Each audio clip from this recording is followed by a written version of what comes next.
राधे राधे दोस्तों, आज मैं आपको एक ऐसी अद्भुत और रहस्यमयी साधना के बारे में बताने वाली हूँ जो आपके जीवन को रातों रात बदल सकती है। यह साधना है स्वर्णमयी अप्सरा साधना। इस साधना का जिक्र बहुत पुराने ग्रंथों में मिलता है, लेकिन इसकी जानकारी बहुत कम लोगों तक पहुँची है, क्योंकि यह साधना केवल उन्हीं को दी जाती थी जो पूरी तरह से तैयार हो, मानसिक रूप से भी और आध्यात्मिक रूप से भी। दोस्तों, आपने परी और अप्सरा के बारे में बहुत कहानियां सुनी होंगी, लेकिन यहाँ मैं जिस अप्सरा के बारे में बता रही हूँ वह कोई काल्पनिक कहानी नहीं है। यह एक दिव्य सत्ता है जिसका अस्तित्व सदियों से सिद्ध साधकों द्वारा अनुभव किया गया है। यह अप्सरा सिर्फ सौंदर्य का प्रतीक नहीं है, बल्कि यह धन, ऐश्वर्य, सफलता और सम्मान का अदृश्य स्रोत है। पुराने समय में राजाओं के महल में गुप्त रूप से ऐसे कक्ष बनाए जाते थे जहां यह साधना की जाती थी। कहते हैं कि स्वर्णमयी अप्सरा के दर्शन होते ही महल के खजाने अपने आप भरने लगते थे और युद्ध के समय भी धन की कमी नहीं होती थी।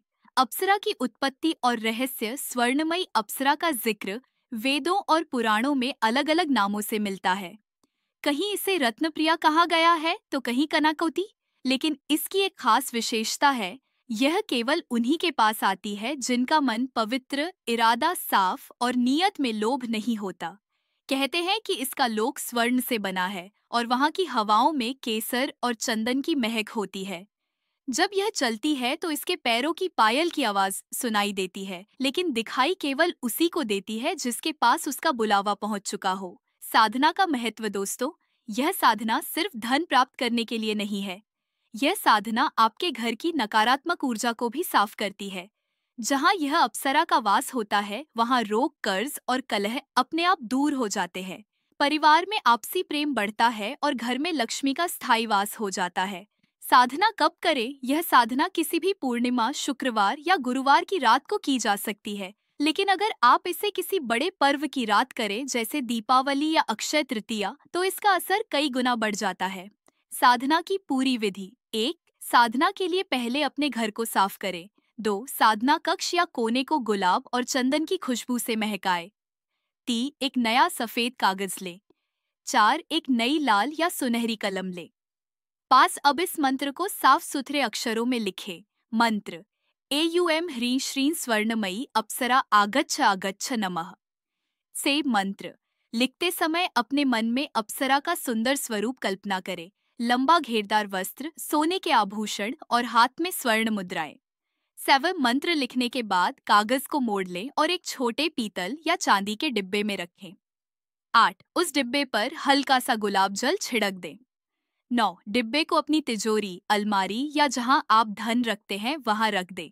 साधना का अनुभव। पहली रात आपको शायद हल्की सी खुशबू महसूस हो, जैसे चंदन या केसर की।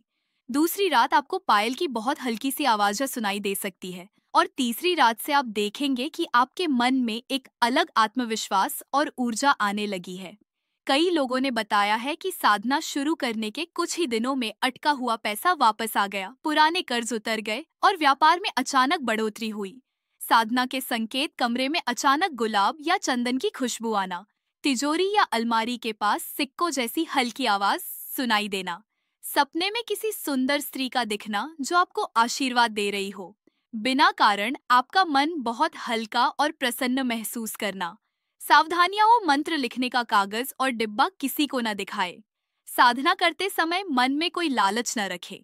साधना के बीच में किसी से बात न करें और ध्यान भंग न होने दें। दोस्तों, अगर आप भी अपने जीवन में बदलाव लाना चाहते हैं तो इस साधना को श्रद्धा और विश्वास के साथ अपनाएं।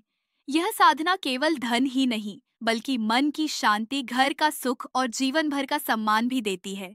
याद रखें, अप्सरा केवल उसी के पास आती है जो उसे सच्चे मन से बुलाता है। इसीलिए जब आप यह मंत्र लिखें तो अपने दिल की गहराई से एक ही भाव रखें: मुझे समृद्धि चाहिए, लेकिन ईमानदारी और प्रेम के साथ। अगर आपका कुछ समझ में ना आया हो तो आप हमसे भी बात कर सकते हैं।